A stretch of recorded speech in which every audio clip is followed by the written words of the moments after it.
Papo de Criminalista, o seu Instagram, o seu YouTube, o seu Facebook da Advocacia Criminal. Aqui se reúnem os papistas para discutir os temas da advocacia criminal e a defesa intransigente do Estado Democrático de Direito. Esse projeto nasceu da minha cuca, Mário de Oliveira Filho, e daquela cabeça privilegiada do Mauro Otávio Nassif. Toda hora, todo instante, todos os dias, o pessoal do IPPD, Inimigos do Processo Penal Democrático, esse pessoal fica imaginando coisas para não cumprir a lei. Princípios para eles? Esqueça, não existem princípios jurídicos. Cada um faz o que quer. Agora lançaram mais uma. Alguns tribunais, algumas câmaras criminais e alguns julgadores estão adotando uma sistemática horrorosa, péssima, sem fundamento legal, que é não conhecer do habeas corpus, dando como supressão de instância. E o que é uma supressão de instância? É um órgão jurisdicional superior a um outro julgar uma matéria que aquele primeiro inferior não julgou. Então você pede lá um pedido de qualquer coisa que o juiz de primeira instância não julgou, não apreciou essa matéria. O Tribunal Superior, o Tribunal de Justiça não pode julgar, ou o TRF não pode julgar, porque não foi apreciado antes. Quando se decreta uma prisão preventiva e você impetra uma ordem de habeas corpus, e o desembargador, o ministro, diz que há supressão da instância, isto nada mais é do que uma manobra. Porque a prisão preventiva, ela nasce do quê? De uma decisão fundamentada do juiz. Ele analisou a questão, ele decidiu sobre a decretação de uma prisão preventiva e lançou a sua ordem de prisão, mandou prender. Ele já decidiu a matéria. Isso é inconteste, ao longo das décadas, dos séculos, isso é inconteste. O que estão fazendo agora? Você impetra a ordem de habeas corpus e não conhece e diz que o juiz de primeira instância não apreciou. Ora, como não apreciou? O que eles querem? Que você faça um pedido para o juiz de reconsideração da prisão preventiva decretada? Aonde é que está escrito isso? É muito importante a gente saber aonde está escrito. Porque nós vivemos num império de ordem legal. A lei tem que dizer o que pode e o que não pode. Não é o juiz dar o parecer personalíssimo dele. Não é assim que funciona. E quando você... Mas voltando, sem escapar ainda desse assunto. Então não existe essa questão. Se acontecer isso, vá para a instância superior. Vá para o outro tribunal. Nós não podemos aceitar isto candidamente. Aliás, quando você impetra uma ordem de habeas corpus, eu leio alguns habeas corpus, vejo algumas sustentações orais, a impressão que passa é que o colega está pedindo um favor para o réu. Não, ele não está pedindo um favor para o paciente, ele está pleiteando, ele está reclamando a aplicação de um direito que ele tem. O juiz tem que julgar por princípios.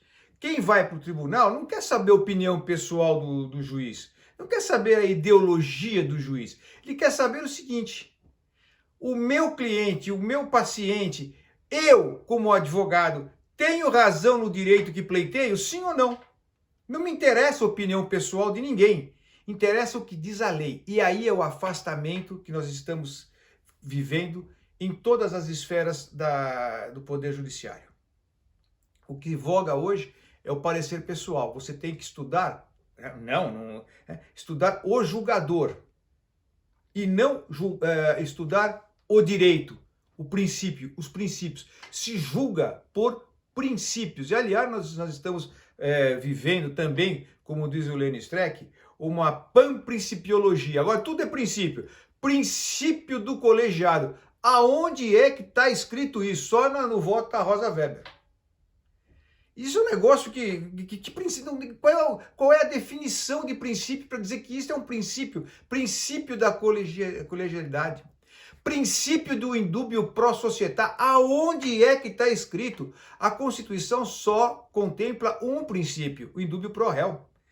Só contempla o princípio da presunção de inocência e não da culpabilidade. Está tudo errado.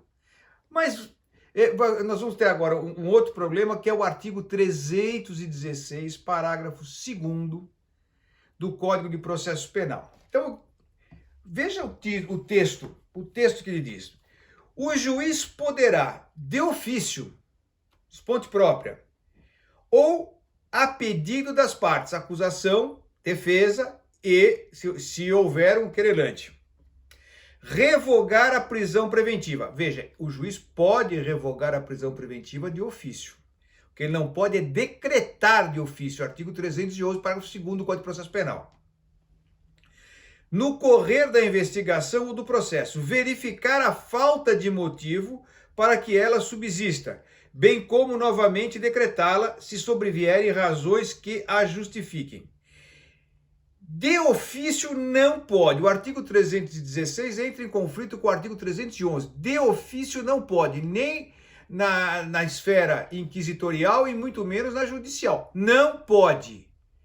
Isto é sistema inquisitorial e nós temos, pela Constituição Federal, o sistema acusatório. O parágrafo único é o seguinte: decretada a prisão preventiva, deverá o órgão emissor da decisão revisar a necessidade de sua manutenção a cada 90 dias, mediante decisão fundamentada de ofício, sob pena de tornar a prisão ilegal.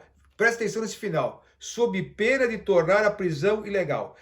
Ele deve, de ofício, ratificar a necessidade da prisão preventiva. Mas não é simplesmente fazer como estão fazendo. Reitero a decisão de Folhas. Não, não é isso. Ele tem que dizer por que permanece a necessidade. A pedra de toque da prisão preventiva é a necessidade. Por que permanece a necessidade? E quando vai para o Tribunal de Justiça ou para o TRF, vem uma mente iluminada e supressão de instância. Que supressão de instância? Eu não tenho que pedir. É de ofício ou. Não é e a requerimento, é ou a requerimento das partes. O juiz precisa de ofício dizer isso, se mantém ou se não mantém. É como prisão temporária. Tem prazo. Não revalidou a prisão, automaticamente ela perde a eficácia. Nós temos um habeas corpus decidido aí pelo ministro Marco Aurélio do STF, é o 181.363. 181.363, em que ele defere a liminar para soltar o paciente nessas condições. E então nós vamos ter agora, né, o julgamento no dia 4 de agosto. Eu não sei bem se é esse número do habeas corpus, mas depois eu vou checar. Se não for, a gente corrige também, não tem problema nenhum. Que é troca de ideias também. Portanto, meus amigos, preste atenção. Eu quero ver se eu não estou esquecendo de nenhum tema, porque são tantos temas importantes, né? Já falei que a decisão tem que ser por princípio. Já falei que ninguém quer saber a opinião pessoal do juiz.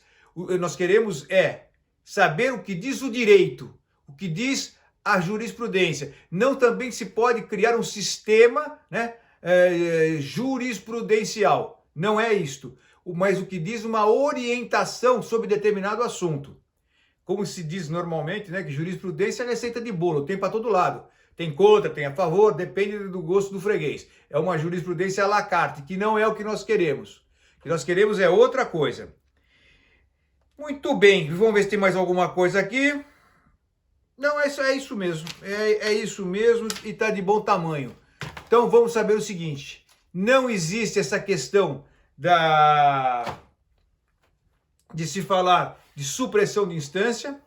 Não há supressão de instância quando se decreta uma prisão preventiva e se vai direto com uma impetração de habeas corpus, nem tampouco quando o juiz deixa de renovar a prisão em 90 dias. E não pode mandar para o juiz se manifestar sobre a prisão preventiva. Não pode. O que pode é pedir informações. E nas informações ele não pode cobrir aquilo que ele deixou descoberto.